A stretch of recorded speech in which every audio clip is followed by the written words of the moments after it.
এটা এটা ভাই যাবে সব তাজা না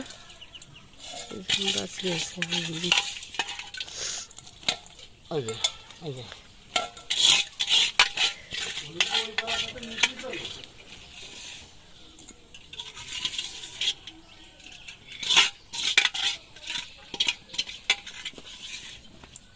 শুভ সকাল বন্ধুরা, ইউআর লাইফ স্টাইলে সবাইকে স্বাগতম। তো দেখো সকালবেলায় শাশুড়ি মার ডাকে ঘুম ভাঙলো, আর আমার শ্বশুরমশাই আমাদের বাড়ির সামনে যে খাল সেখান থেকে কিন্তু এই যে মাছ ধরেছিল সেগুলো দেওয়ার জন্য হচ্ছে শাশুড়ি মা ডেকেছিল।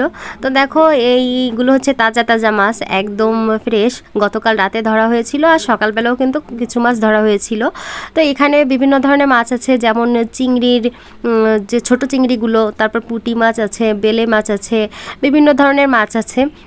আর এগুলো হচ্ছে একদমই ফ্রেশ, আমাদের বাড়ির সামনেই কিন্তু খালটা, তো সেখানে হচ্ছে আমার শ্বশুরমশাই জাল পেতে রাখে। তো দেখা যাচ্ছে যে রাতের বেলাও মাছ ধরতে পারে, আবার হচ্ছে সকালবেলাও ধরে। তো এখানে কিন্তু আজকে বেশি কাঁকড়া পাইনি, মাত্র একটা কাঁকড়া পেয়েছিল। আর হচ্ছে পূর্ণিমা অমাবস্যার সময় কিন্তু অনেক কাঁকড়া পাওয়া যায়। তো দেখো সকালবেলা হচ্ছে বৃষ্টি থেমেছিল, গত 4-5 দিন যাবত একটানা বৃষ্টির জন্য কিন্তু বাইরে বের হওয়াটাই একরকম দায় হয়ে পড়েছিল। তো আজকে সকালের দিকে একটু বৃষ্টি থেমেছে, ঘরে থাকা জামা কাপড়গুলো একটু বাইরে মেলে দিলাম, আর রাজবাবুও কিন্তু বাইরে একটু বেরিয়েছিল। তো এই যে দেখো রোদ দেখা যাচ্ছে। রাজবাবু বাইরে হাঁসের বাচ্চাগুলোর কাছে একটু গিয়েছিল, কারণ ওদেরকে রোদে দেওয়া লাগবে। তো ওদেরকে রোদে দেওয়ার জন্য রাজবাবুকে বললাম, রাজবাবু ওদেরকে এখন রোদে দিয়ে দেবে, কারণ হাঁসের বাচ্চাগুলোর কিন্তু ওম দরকার। আর ওদের যেহেতু বাইরে ছাড়তে পারছি না একদমই, তাই ওদের কিন্তু একটু মাঝে মাঝে রোদে দিতে হচ্ছে। রাজবাবু, কয় ঘন্টা ধরে দাঁত বিরাজ করতেছ? 1 ঘন্টা। গতকাল রাতে তোমাদের দাদা বাজার থেকে শাপলা এনেছিল, তো শাপলাগুলোকে কিন্তু রান্না করা হয়নি। তো এখন হচ্ছে শাপলাগুলোকে রান্না করব সকালবেলা। আর সকালবেলা হঠাৎ করেই দেখলাম যে আজকে হচ্ছে একাদশী, তার জন্য কিন্তু আমরা হচ্ছে একাদশী থাকতে পারবো না, কারণ আমার এবং রাজবাবুর শরীর ভীষণ অসুস্থ, তাই একাদশীটা আমরা পালন করছি না। তবে হচ্ছে ভাত রান্না করব, আর হচ্ছে নিরামিষ কিছু রান্না করব, আমিষটা খাবো না। একাদশী যদিও বা না থাকি, তার কিন্তু আমরা হচ্ছে আমিষ খাই না। যা হোক, দেখো এই যে শাপলাগুলোকে ছোট ছোট করে আমি বেছে নিচ্ছি। আমাদের গ্রামে সাধারণত এভাবেই কিন্তু শাপলাটা বাছা হয়। তো শাপলাগুলোকে বেছে নিয়ে আমি রান্নাঘরটাকে পরিষ্কার করে ফেললাম। আর রান্না শুরু হওয়ার আগে কিন্তু রান্নাঘরটাকে পরিষ্কার না করলে দেখবে রান্নাবান্না করতে একদমই ভালো লাগে না। যত পরিষ্কার পরিচ্ছন্ন থাকা যায় ততটাই ভালো। আর বর্ষাকালে কিন্তু এমনি রোগ জীবাণুর আক্রমণটা একটু বেশি হয়। তো এই যে দেখো পটল কেটে নিয়েছি, আর হচ্ছে শাপলা বেছে নিয়েছি, আর দুধ। তো সকালবেলা কিন্তু এটাই রান্না করব। আর একাদশীর দিনে তেমন কিছু একটা করতে ইচ্ছে করছে না, নিরামিষ টিরামিষ এত কিছু করব না, শুধুমাত্র এই ভাজি ভুজি দিয়েই কিন্তু খেয়ে নেব। তো পটলগুলোকে লবণ হলুদ দিয়ে মাখিয়ে নিলাম।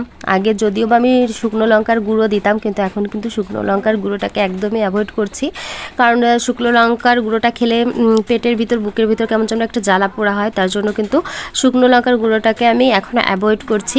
তো প্রথমে পটলগুলোকে ভেজে নেব। পটল ভাজাটা খেতে তোমাদের দাদা কিন্তু খুবই পছন্দ করে, রাজবাবুও ভীষণ পছন্দ করে। পটলগুলোর ভিতরে দিয়ে দিলাম কিছু চুই ঝাল। এগুলো কিন্তু আমাদের গাছের চুই ঝাল, আমাদের নিজেদের গাছে এই চুই ঝালগুলো হয়েছিল। তো পটল ভেজে নিলাম, এদিকে শাপলাটাও ভেজে নিলাম, আর দুধটাও গরম করে নিলাম। সকালবেলা যে মাছগুলো আমার শাশুড়ি মা দিয়েছিল সেগুলো কিন্তু কাটতে বসে গেছি। সকালবেলা রান্নাবান্না খাওয়া দাওয়া সব শেষ করে এই মাছগুলো কাটতে আসলাম। তো সকালবেলা যেহেতু ভেবেছিলাম এই মাছগুলো রান্না করব, কিন্তু একাদশীর কারণে কিন্তু মাছটা রান্না করতে পারছি না। তো মাছগুলোকে কেটে এখন ফ্রিজে রেখে দেব। আর এরকমভাবে যদি মাছ না কেটে রাখি তাহলে দেখা যাচ্ছে যে মাছগুলো পরে যখন কাটা হবে তখন ভীষণ অসুবিধা হয়, মাছগুলো ঠিকঠাক মতো কাটা যায় না। তার জন্য হচ্ছে কেটে বেছে পরিষ্কার করে নিয়েছি, আর এখন এগুলোকে ধুয়ে তারপর হচ্ছে ফ্রিজে রাখবো। দেখো বাইরে কিন্তু টিপ টিপ করে অলরেডি বসা পড়া শুরু হয়ে গেছে। তাই আমি কিন্তু হচ্ছে ঘরের বারান্দাতে বসেই মাছগুলো কেটেছিলাম। তো যেখানে মাছটা কেটেছিলাম সেই জায়গাটাকে কিন্তু পরিষ্কার করে নিচ্ছি, একটু মুছে নিলাম। তা না হলে কিন্তু দেখো মাছের দু একটা আঁশ কিন্তু পড়েই যায়। যেখানে বসে মাছ কাটা হয় সেখানে কিন্তু মাছের দু একটা আঁশ পড়েই থাকে। তার জন্য ভালো করে জায়গাটা পরিষ্কার করে নিলাম। আর এরপরে হচ্ছে মাছগুলোকে ধুয়ে একবারে ফ্রিজে রাখবো। তারপর হচ্ছে হাঁস মুরগিগুলোকে খাবার দাবার দেবো, দিয়ে স্নান করে একবারেই ঘরে উঠবো, আর বাইরে বের হব না। যেহেতু ছুটি তাই স্কুলে যাওয়ার কোনো তাড়াহুড়ো নেই। তো দেখো মাছগুলোকে ভালো করে ধুয়ে পরিষ্কার করে নিলাম। ছোট চিংড়িগুলোকে কিন্তু আলাদা করে রাখলাম। ছোট চিংড়িগুলো যে কোনো শাপলা ভাজি বা যে কোনো ভাজি ভুজির সাথে দিলে বেশ ভালো লাগে খেতে, তাই ওগুলোকে একটু আলাদা করে রাখলাম। আর ছোট যে অন্যান্য মাছ ছিল সেগুলোকে হচ্ছে আলাদা করে রাখলাম।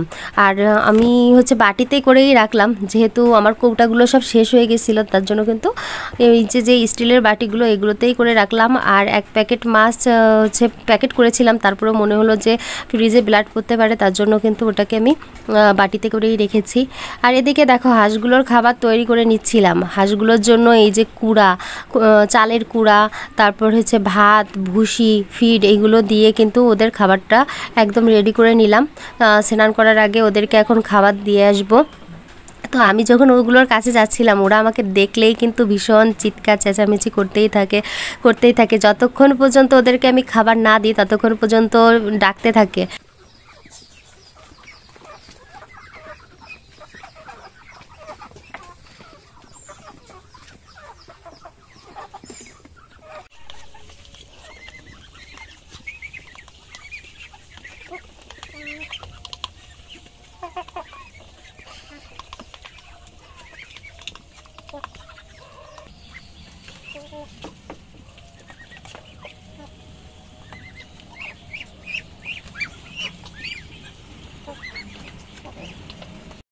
হাঁস মুরগিগুলোকে খাবার দিয়ে স্নান করে নিয়েছি। আর এখন কিন্তু রাজবাবুকে খাইয়ে দেব, সাথে আমিও খাবো। তোমাদের দাদা দুপুরবেলাতে আসবে না বলে দিয়েছে, কারণ এই বৃষ্টির ভিতরে বারবার দোকান থেকে বের হয়ে বাড়িতে আসবে আবার যাবে, এভাবে কিন্তু লস হয় অনেকটা। তার জন্য কিন্তু তোমাদের দাদা দোকান থেকে আসবে না। তো দেখো আমি নিজে খাবার খাচ্ছিলাম আর রাজবাবুকে কিন্তু খাইয়ে দিচ্ছিলাম। তো রাজবাবু আজ 4-5 দিন পরে একটুখানি সুস্থ হয়েছে, তবে ও নিজের হাতে তেমন একটা খাবার খেতে চায় না। ও সবসময় কিন্তু আমার হাতে খেতেই পছন্দ করে, তাই ওকে কিন্তু আমি সবসময় খাইয়ে দিই। তো দেখো রাজবাবু আজকে কতদিন পরে হাসছিল, আমার বেশ ভালো লাগছিল। আর এদিকে আমার দিদা শাশুড়ি, উনি হচ্ছে অনেক দিন হয়েছে আমাদের বাড়িতে বেড়াতে এসেছিল, প্রায় 1 মাসের মতো। তো উনি আজকে হচ্ছে ভীষণ কান্নাকাটি করছিল বাড়ি যাওয়ার জন্য। তো ওনাকে হচ্ছে আমার শাশুড়ি মা এগিয়ে দিতে যাবেন। তো এই যে দেখো দিদা শাশুড়িকে কিন্তু ধরে ধরে নিয়ে যাচ্ছে। ওনার বয়স কিন্তু অনেক হয়েছে, তারপরেও কিন্তু উনি নিজে চলাফেরা করতে পারে, নিজের কাজ নিজেই করে। আর এখন দেখো ওনাকে কিন্তু এগিয়ে দিতে যাওয়া হচ্ছে। তো দুপুরবেলা যদিও তোমাদের দাদা না আসার কথা বলেছিল, তো আমি একটু বাজারে যাব, তার জন্য হচ্ছে ওকে ফোন দিয়ে আনালাম। মানে আমার বাজারে কিছু কেনাকাটা করার আছে, তার জন্য বললাম যে তুমি আসো, আমার একটু বাজারে যাওয়া লাগবে। তো তোমাদের দাদা এসে কিন্তু এই যে খাবার খাচ্ছে, কারণ আমি ওর জন্য খাবারটা রেখে দিয়েছিলাম। আর এদিকে দেখো আমি রেডি হয়ে নিচ্ছি। যেহেতু ছুটির দিনে কিন্তু বেশ কাজ থাকে, বাড়িতে কাজ থাকে। আর তাছাড়া ভাবলাম আমার যেসব কেনাকাটার প্রয়োজন সেগুলো করে নিয়ে আসি, কারণ আগামীকাল থেকে আবার স্কুল, তখন আমি অতটা সুযোগ পাবো না বাজারে যাওয়ার, কারণ সকাল 9টা থেকে 4টা পর্যন্ত স্কুল। তো তারপরে এসে আর মনে হয় না বাজারে যাই, কোনো কিছু কেনাকাটা করি। তো রাজবাবুও রেডি হয়ে গেছে, আমিও রেডি হয়ে নিলাম। রাজবাবুকে যদিও বা নিতে চাচ্ছিলাম না, কিন্তু ও যাওয়ার জন্য খুবই বায়না করছিল, তার জন্য ওকে আমার সাথে নিয়েই যাব।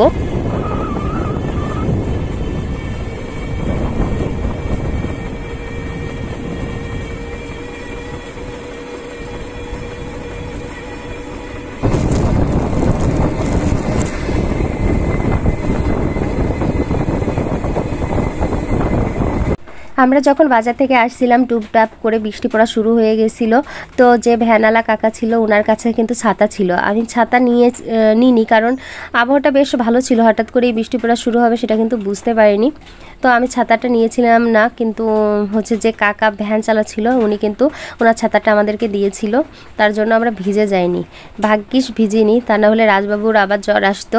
তো এই যে দেখো বাজার থেকে কি কি কিনেছি, একটা জামার জন্য কিছু ফিতার দরকার ছিল, তো সেই ফিতাগুলো আমি কিনে নিলাম।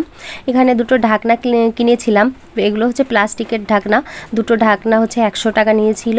তো যেহেতু দুধ খাই আমরা, তো দুধ ছাঁকনির প্রয়োজন আছে, তো দুধগুলো ছাকার জন্য যে ছাঁকনিটা ছিল সেটা কিন্তু নষ্ট হয়ে গেছিলো, তাই বাজার থেকে যখন ঢাকনা কিনি তখন একটা দুধ ছাঁকনিও আমি নিয়ে এসেছিলাম।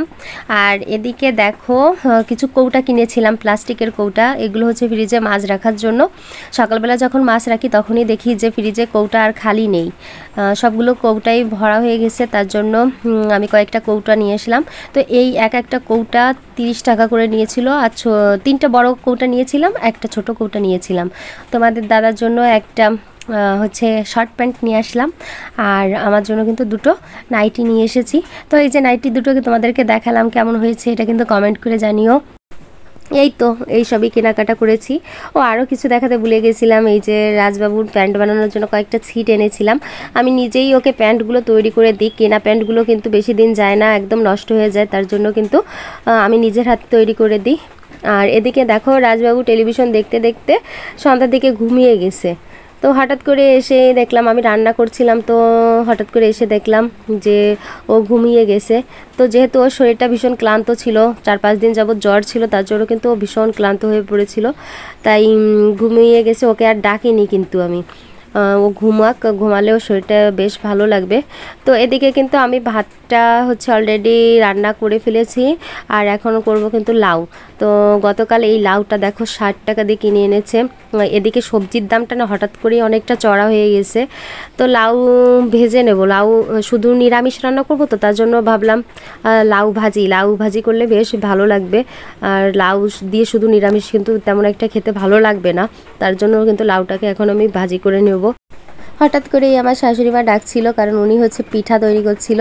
তো এই যে দেখো কলা দিয়ে তেলে ভাজা পিঠা তৈরি করছিল, এগুলো খেতে কিন্তু বেশ ভালো লাগে। আর হচ্ছে উনি পিঠা বানাচ্ছিল, তো আমাকে ডাকলো পিঠা খাওয়ার জন্য। এই যে দেখো গরম গরম তেলে ভাজা পিঠা ভীষণ ভালো লাগে, বৃষ্টির দিনে কিন্তু এই পিঠাগুলো খেতে খুবই মজা লাগে। তেলে ভাজা এই পিঠাটা কিন্তু শুধু কলা, চালের গুঁড়ো অথবা আটা দিয়ে কিন্তু বানানো হয়, তার সাথে একটু চিনি দেওয়া হয়, তারপর হচ্ছে তেলে এই যে ডুবো তেলে একটু গোল গোল করে ভাজতে হয়। আর এগুলো কিন্তু আমিও তৈরি করতে পারি, এর মাঝে আমি একদিন বানিয়েছিলাম, তো খেতে বেশ ভালো লেগেছিল। আর আজকে কিন্তু হচ্ছে আমার শাশুড়ি মা বানাচ্ছে। তো দেখো রাতের রান্নাটা কিন্তু আমি করে নিচ্ছি, এই যে লাউ ভাজিটা করে নিচ্ছি। আর শাশুড়ি মা অনেকগুলো পিঠে দিয়েছিল, সেগুলো তোমাদের দাদা রাজবাবুর জন্য রেখে দিলাম। আর দেখো রাতের রান্নাটা শেষ করে নিয়ে কিন্তু আমি খেয়ে নেব। তোমাদের দাদা হচ্ছে ফোন দিয়েছিল, ও হচ্ছে কিছুক্ষণের ভিতরে চলে আসবে।